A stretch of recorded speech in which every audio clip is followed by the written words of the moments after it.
अच्छा जी, आज का टॉपिक जो है वो हमारा डेंगू फीवर है।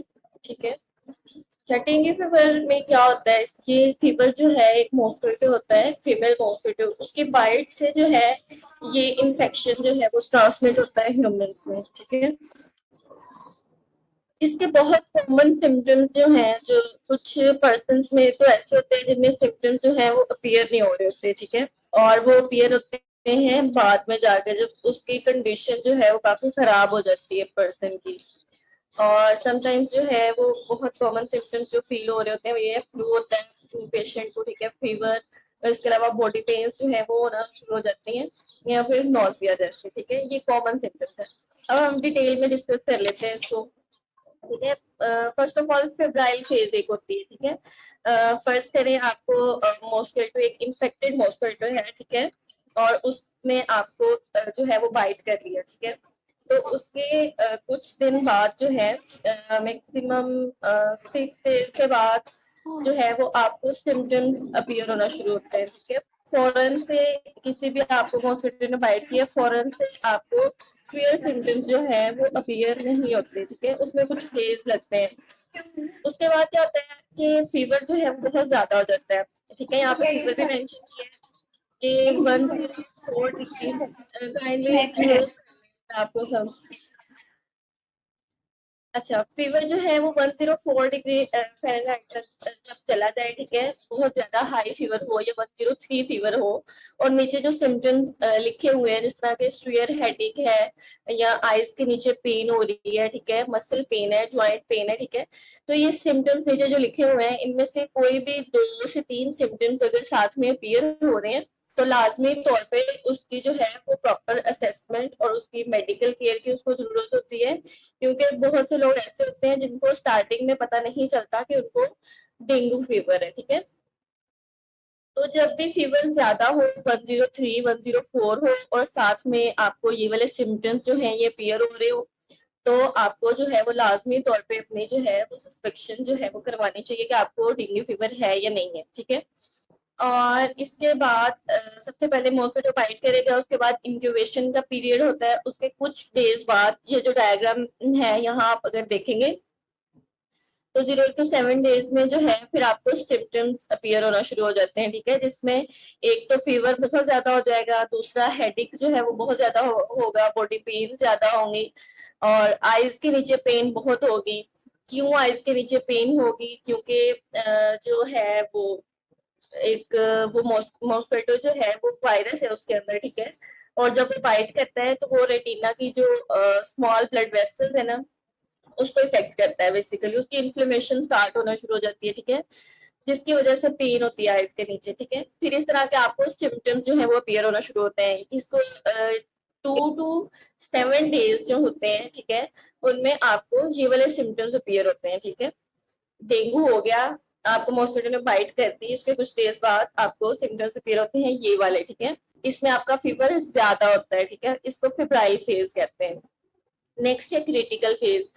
जब फेब्राइल फेज होती है वो होती है 2 to 7 डेज तक होती है। ठीक है, 2 to 7 डेज तक आपको सिम्टम्स अगर रहेंगे तो ये वाले रहेंगे। उसके बाद आती है क्रिटिकल फेज। ठीक है, तो 7 डेज के 24 to 48 आवर्स के बाद जो है वो पर्सन की कंडीशन जो है वो ज्यादा वर्स होना शुरू हो जाती है। ठीक है, जिस तरह के कुछ लोग ऐसे होते हैं कि जब उनको डेंगू हुआ या डेंगू ने उनको बाइट की तब उनको पता नहीं चला, और बाद में लाइट सा फीवर है, हेडेक है, तो उनको लाइट ले रहे हैं सिम्टम्स को। ठीक है, लेकिन फिर क्रिटिकल फेज में ऐसा होता है कि उनके सिम्टम्स जो है वो वर्स होना शुरू हो जाते हैं। ठीक है, और इसमें क्या होता है, इसमें फीवर जो है वो ड्रॉप होना शुरू हो जाता है। ठीक है, फेब्राइल फेज में क्या था, 2 to 7 डेज फर्स्ट जो होते हैं उसमें फीवर जो है वो बढ़ जाता है। ठीक है, 104 तक चला जाता है।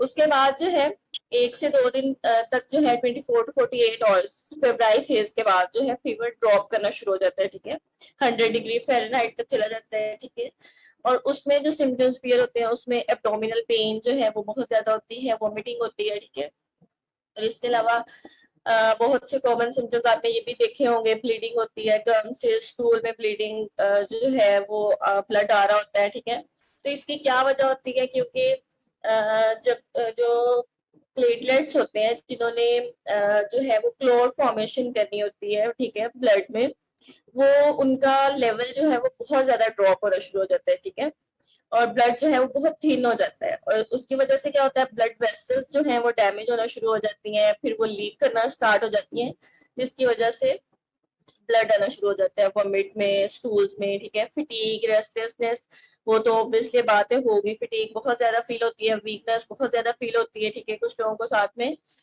जो है वो वॉमिटिंग और साथ में लूज मोशन भी हो जाते हैं, मीन्स डायरिया हो जाता है, ठीक है, और ये क्रिटिकल फेज जो है ये 1 से 2 दिन तक रहती है, ठीक है, फेब्राइल फेज के बाद 24 to 48 आवर्स के बाद, लेकिन ये बहुत जो है वो वर्स फेज होती है, इसमें जो है वो कुछ भी हो सकता है, ठीक है, इसकी आगे कॉम्प्लिकेशंस देखते हैं। अगर एक पर्सन को डेंगू हो गया और वो प्रॉपर उसकी ट्रीटमेंट नहीं ले रहा, या फिर उसका इम्यून सिस्टम उसका जो है वो वायरस से फाइट करने का जो है सिस्टम इतना स्ट्रॉन्ग नहीं है, ठीक है, तो फिर क्या होता है, ये वायरस इफेक्ट कर जाता है बॉडी के किसी भी ऑर्गन पे, ठीक है। अच्छा, अगर एक फीमेल जो है वो प्रेग्नेंट हो और तो उसको डेंगू हो जाए तो वो उसके बेबी को भी इफेक्ट करता है, ठीक है, या फीटस इफेक्ट हो जाती है, ठीक है, और या फिर हो सकता है जो बेबी हो उसको भी डेंगू हो, फीवर हो, ठीक है, या फिर डेंगू फीवर की वजह से फीमेल जो है फीमेल की डेंगू फीवर की वजह से प्रीटर्म बर्थ हो जाती है, ठीक है, या फिर जो है वो बेबी का वेट जो है वो कम होता है, तो ये इसकी कॉम्प्लिकेशंस आ जाती हैं। इसके अलावा जिस तरह मैंने बताया कि ये वायरस जो होता है, ठीक है, डेंगू वायरस, ये हिपेटोटॉक्सिक इफेक्ट होता है इसका, ठीक है, तो ये जब ब्लड में जाता है, विरीमिया इसको बोलते हैं, जबकि वायरस जो है जब वायरस ब्लड में चला जाता है इस कंडीशन को विरीमिया बोलते हैं, ठीक है, तो जब वायरस ब्लड में चला जाता है विरीमिया की कंडीशन होती है, ठीक है, और वर्स हो जाती है, फिर क्या होता है, फिर ब्लड वेसल्स जो है वो आपकी डैमेज होती हैं, ठीक है, फिर वो लीक करना शुरू हो जाती है, आपके व्हाइट ब्लड सेल्स जो है, प्लेटलेट काउंट जो है वो बहुत ज्यादा ड्रॉप कर जाता है, ठीक है, और इस कंडीशन में जो है वो इन्फ्लेमेशन शुरू हो जाती है, फिर समटाइम्स लिवर की इन्फ्लेमेशन शुरू हो जाती है, लिवर इफेक्ट होता है, किडनी इफेक्ट होती है, और अगर पर्सन बहुत ज्यादा डिहाइड्रेशन की तरफ चला गया है, ठीक है, तो सम केसेस में उसकी डेथ भी हो जाती है, या ब्रेन डिसऑर्डर्स भी होना शुरू हो जाते हैं। तो ऑर्गन फेलियर जो है ये कोई भी ऑर्गन जो है वो फेलियर की तरफ जा सकता है इस कंडीशन में, अगर उसकी कंडीशन बहुत वर्स हो, ठीक है। अब आपको आइडिया हो गया होगा कि कैसे होता है, उसमें क्या क्या होता है। अब हम इसकी न्यूट्रिशनल मैनेजमेंट जो है वो डिस्कस कर लेते हैं, ठीक है। न्यूट्रिशनल मैनेजमेंट में एक तो पपाया लीफ जूस, पपाया जो है, पपाया के लीफ जो है उसका जूस जो है ये बेस्ट एक मेडिसिन के तौर पे जो है ये यूज किया जाता है डेंगू पेशेंट के लिए, ठीक है। तो पपाया के लीव्स ले उसका जूस बनाए, ठीक है, ब्लेंडर में, और ये एज अ मेडिसिन जो है डेंगू पेशेंट को दें। एडल्ट्स के लिए 2 टेबल स्पून है दिन में 3 दफा खाना खाने से पहले, ठीक है, और चिल्ड्रन के लिए 1 टेबल स्पून है, ठीक है, और अगर बहुत ज्यादा छोटा बच्चा है, ठीक है, तो उसको आधा चम्मच दे दें आप या छोटा चम्मच दे दें, ठीक है, लेकिन खाना खाने से पहले देना है आपने दिन में 3 दफा, ठीक है। इसके अलावा नीम लीव जो है, नीम के पत्ते आप लोगों ने सुना होगा, इसके इफेक्ट बेनिफिट्स आप लोगों ने देखे होंगे, बहुत सी चीजों में जो है ये बहुत मेजर रोल जो है वो प्ले करते हैं। तो नीम लीव्स जो है इनको बॉईल करें, ठीक है, कुछ लीव्स को के, और उसके बाद वो स्टेन करें और वो कंज्यूम कर लें, ठीक है, दिन में 2 से 3 दफा। इसका क्या इफेक्ट होगा डेंगू पेशेंट पे, ये जो है ये व्हाइट ब्लड सेल काउंट जो है वो अच्छा करेगा, प्लेटलेट काउंट अच्छा करेगा, ठीक है, जिसकी डेंगू पेशेंट को बहुत ज्यादा जरूरत है। जब इसका लेवल इतना ज्यादा गिर जाएगा तो पेशेंट की कंडीशन बहुत वर्स होगी और कोई भी उसका जो है वो ऑर्गन डैमेज हो सकता है, ठीक है। अलावा कोकोनट वाटर जो है बहुत अच्छा है, ये डिहाइड्रेशन को प्रिवेंट करता है, ठीक है। दूसरा इसमें न्यूट्रिएंट्स जो है वो बहुत ज्यादा मिकदार में है। इसके अलावा आप कोई भी हर्बल टी जो है वो उनको रिकमेंड कर सकते हैं, जिंजर टी रिकमेंड कर सकते हैं, सिनेमन टी रिकमेंड कर सकते हैं, ठीक है, दालचीनी वाली टी रिकमेंड कर सकते हैं। और ये क्यों रिकमेंड करते हैं जिंजर टी स्पेसिफिकली, इसलिए हमने उसके सिम्टम्स में पढ़ा कि पर्सन को जो है वॉमिटिंग और नोजिया जैसे सिम्टम्स जो है वो हो रहे होते हैं, तो जिंजर टी जो है वो बेस्ट है, ठीक है, उस सिम्टम्स के लिए, उन सिम्टम्स के लिए, ठीक है। इसके अलावा तुलसी लीव्स आप लोगों ने सुना होगा, ठीक है, वो बेस्ट है, वो भी व्हाइट ब्लड सेल्स और प्लेटलेट का काउंट को इंक्रीज करने में बहुत हेल्प आउट करते हैं, ठीक है।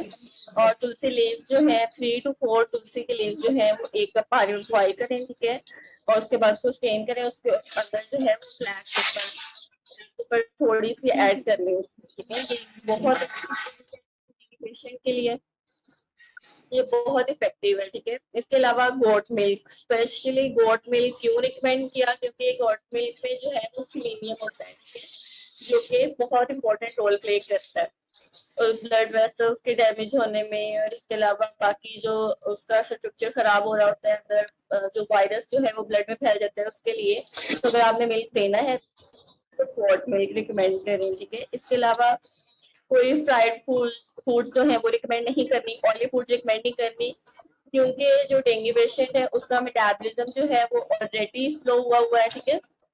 और इसके अलावा वो अगर कंज्यूम कर भी लेगा तो वो जल्दी उसको डाइजेस्ट नहीं कर पाएगा, ठीक है। और अगर किसी ज्यादा एज वाले पर्सन को जो है वो डेंगू फीवर हो गया हुआ है तो उसको ऑयली फ्राइड फूड से क्या होगा, उसको ब्लड प्रेशर का भी साथ में इश्यू हो जाएगा, और हो सकता है कि उसका हार्ट भी जो है वो भी इफेक्ट हो जाए, ठीक है।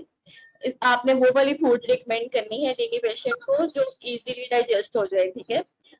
हाई फाइबर फूड रिकमेंड नहीं करनी, ठीक है, हैवी फूड रिकमेंड नहीं करनी। बेस्ट ये है कि आप जो है वो बॉइल्ड फॉर्म में फूड दें, ठीक है। इसके अलावा बनाना जो है वो भी अच्छा है, कीवी जूस जो है ये भी बहुत बहुत अच्छा है, ठीक है, डेंगू पेशेंट के लिए।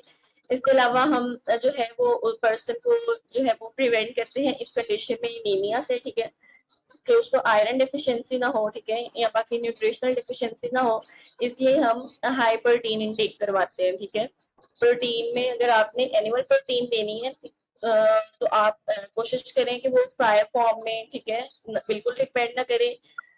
जो चिकन आपने देना है कोशिश करें वो बॉइल्ड फॉर्म में उनको दें, ठीक है, या स्टीम फॉर्म में दें, फ्राई फॉर्म में बिल्कुल भी कोई चीज डिपेंड ना करें उनको, ठीक है। इसके अलावा टर्मेरिक मिल्क जो है वो बहुत अच्छा है, क्योंकि इन्फ्लेमेशन हो रही होती है, ठीक है, डिफरेंट ऑर्गन्स की इन्फ्लेमेशन हो रही होती है, ठीक है, लिवर की इन्फ्लेमेशन हो जाती है समटाइम्स, समटाइम्स जो है वो ब्रेन में हो जाती है, ठीक है, तो इन्फ्लेमेशन को जो है वो दूर करने के लिए टर्मेरिक मिल्क देते हैं, ठीक है, क्योंकि इसकी एंटी इन्फ्लेमेटरी प्रॉपर्टीज होती हैं।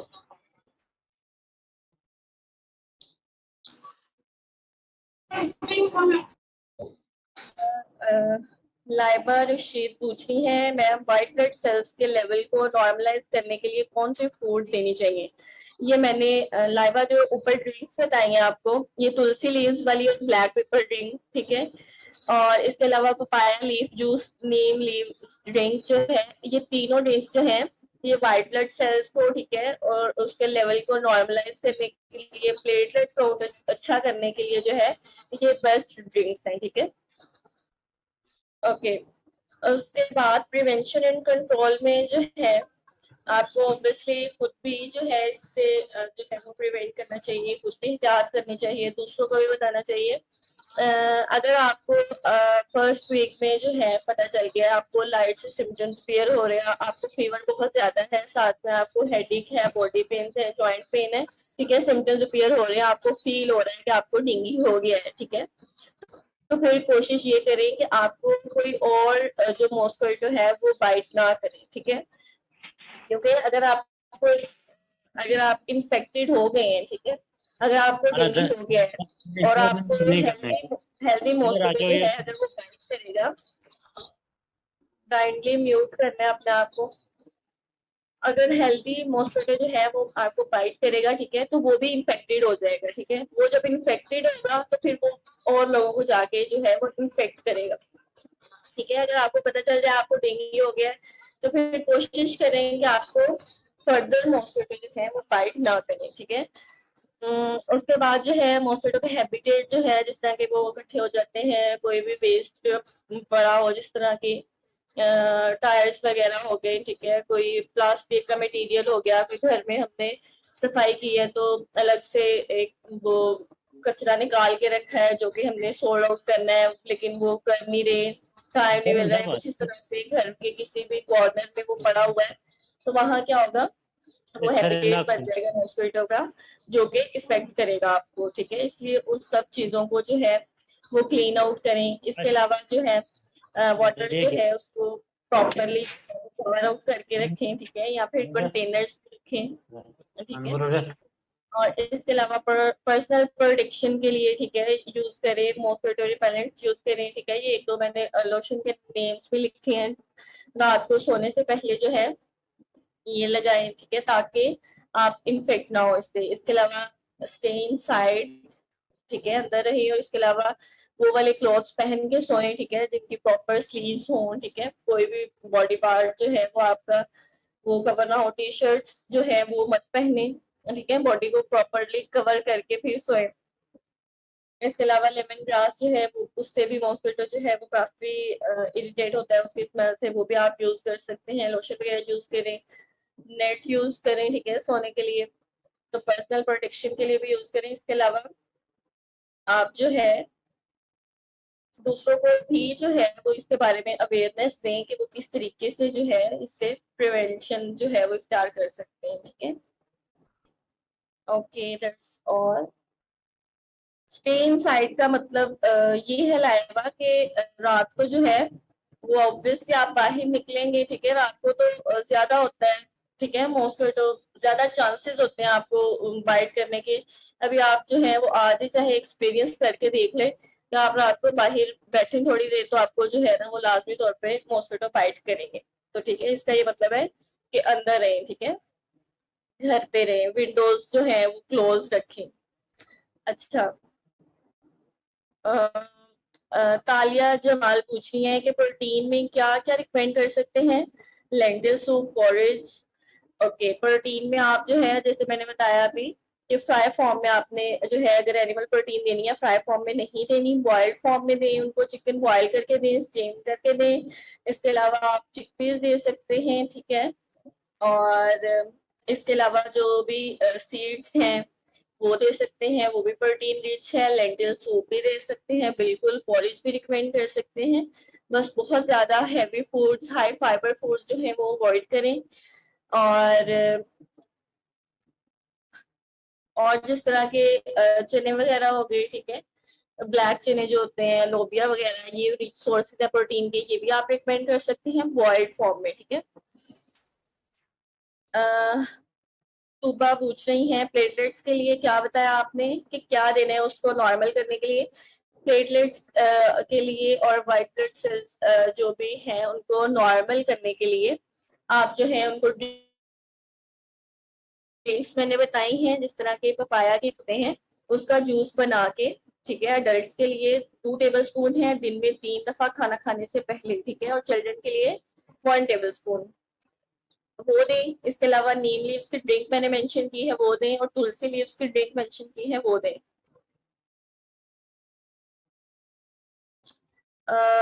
अच्छा, लरेब अजीज पूछे हैं अगर किसी को हाइपरटेंशन है और उसको डेंगू हो गया है तो उसको जिंजर टी दे सकते हैं। जी बिल्कुल, तो उसको जिंजर टी दे सकते हैं आप। उसको जो है अगर वो ज्यादा कंज्यूम नहीं करना चाह रहा उसको हाफ कप दे दें, 3 to 4 सिप्स दे दें, ठीक है। प्लेटलेट्स के लिए मैंने रिपीट कर दिया है, ठीक है। तुलसी लीव्स और ब्लैक पेपर का कंबाइंडिंग, जी मौसमा बिल्कुल ऐसे ही है।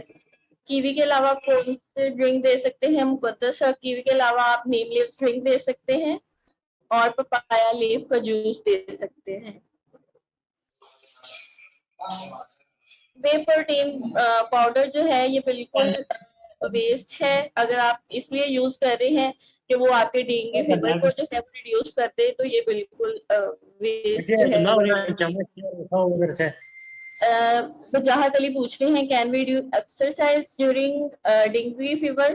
तो एक्सरसाइज होगी नहीं आपसे, क्योंकि डेंगू फीवर में इतनी ज्यादा वीकनेस होती है, इतनी ज्यादा फटीग होती है कि आप सोच नहीं सकते। इसलिए हम न्यूट्रिएंट रिच जो है वो उनको डाइट देते हैं, ठीक है, हाई न्यूट्रिएंट डेंस डाइट देते हैं।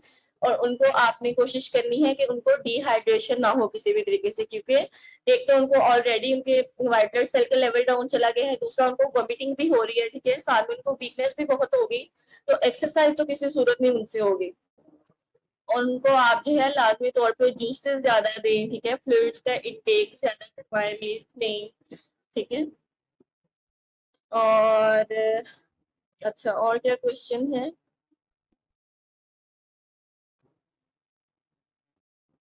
ये जो रेसिपीज है, जूसेस है, या एडिशनल है विद नॉर्मल डाइट, या फिर डाइट रिस्ट्रिक्टेड है इनके लिए? अ, अनिला, मुझे आपके क्वेश्चन की समझ में आई।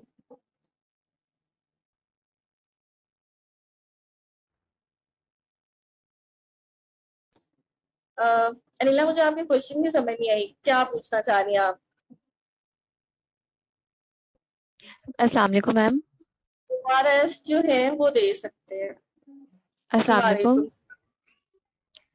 एक्चुअली मैं ये पूछना चाह रही थी कि जिस तरह हर एक पेशेंट के लिए उसकी मैनेजमेंट के लिहाज से डाइट रिस्ट्रिक्ट होती है, तो इस तरह इनके केसेस में हम नॉर्मल डाइट जैसे लोग रोटी खाते हैं या वे सब उन सब के साथ ही एडिशनल हैं ये जो ड्रिंक्स वगैरह दिए जाते हैं, यहाँ पे स्पेसिफिकली हमें इस दौरान इनको यही वाली ड्रिंक्स वगैरह देनी है?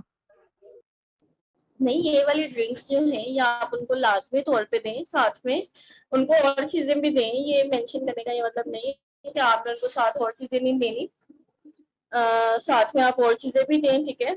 रोटी वगैरह जो है वो अवॉइड करवाएं, ठीक है।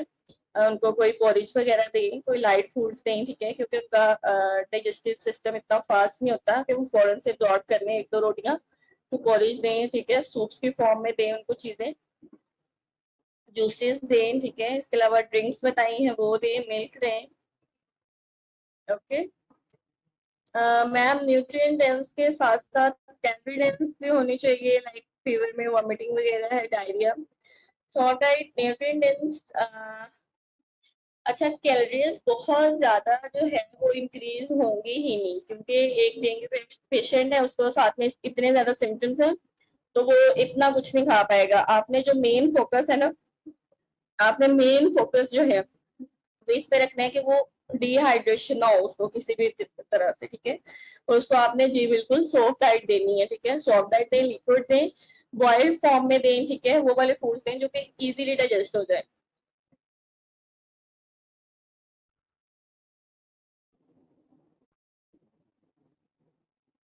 ओके। और कोई क्वेश्चन किसी स्टूडेंट का?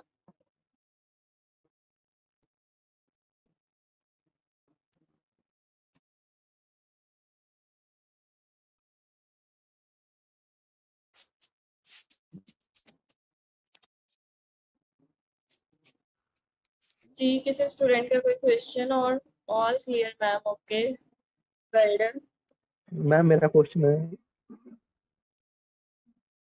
हेलो जी मैम, जैसे डेंगू फीवर हुआ वो उसके रिकवरी के लिए वे प्रोटीन आपने पाउडर यूज क्लियर कर आ सकते हो रिकवरी के लिए? रहा, मुझे नहीं सही आ रही बात।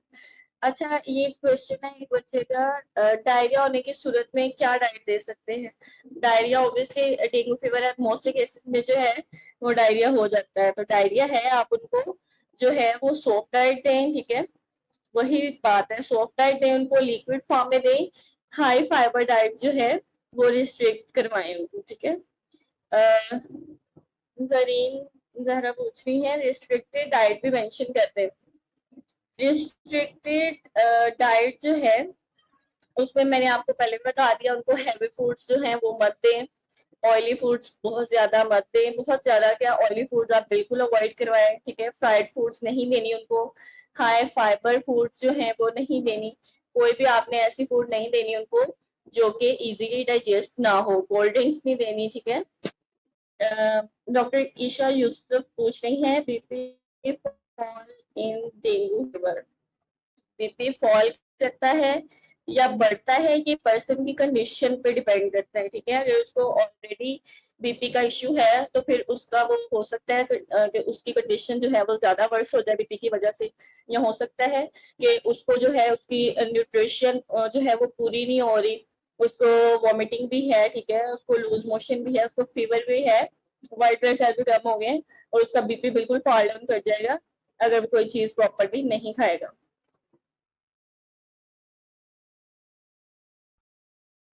चंदन सोनी पूछ रहे हैं डेंगू फीवर के दौरान वे पाउडर, मैंने पहले बताया वे पाउडर जो है ये अगर आप इसलिए यूज करेंगे कि डेंगू फीवर जो है इससे वो हो जाए, तो इसका जो है वो कोई ऐसा इफेक्ट नहीं होता, ये ज्यादा यूज होता है आम रूटीन में वेट गेन वगैरह के लिए या कुछ इस तरह से, लेकिन डेंगू पेशेंट के लिए इसका सच कोई जो है ना वो इफेक्टिव रोल नहीं है।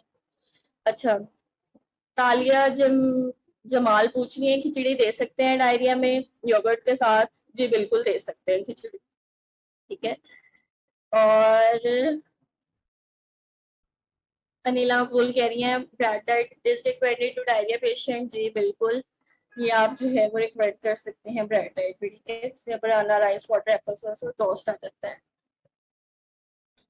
अटेंडेंस कैसे लगेगी ये आपको ये सोसाइटी वाले बताएंगे, लिंक शेयर कर देंगे ये। इसके अलावा कोई और question?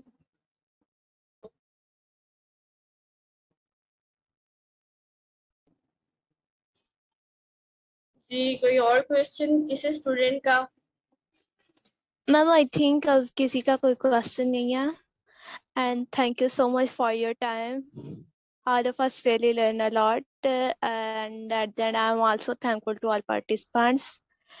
All of them really show the cooperation और participant आपकी अटेंडेंस आपके जिन्होंने फुल्ली सेशन अटेंड किया है उनके स्क्रीनशॉट्स ले लिए गए हैं। सर्टिफिकेट्स के लिए आप परेशान नहीं हो, आपको सर्टिफिकेट्स मिल जाएंगे और स्लाइड्स वगैरह भी कोई भी प्रॉब्लम स्लाइड्स की आपको शेयर कर दी जाएंगी।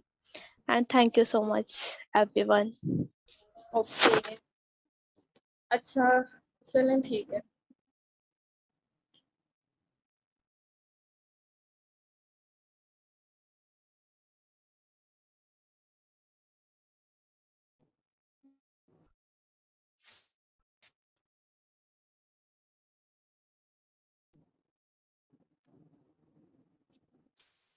ओके मैं जो है वो एक अनाउंसमेंट जो है वो करना चाह रही हूँ कि किसी स्टूडेंट ने जो है वो क्लिनिकल न्यूट्रिशन इंटर्नशिप करनी हो, जो कि मैं करवा रही हूँ 19 सितंबर से क्लासेस स्टार्ट हैं, तो कोई भी स्टूडेंट जो है आप में से इंटरेस्टेड हो तो वो जो है मुझे इनबॉक्स कर सकते हैं, ठीक है।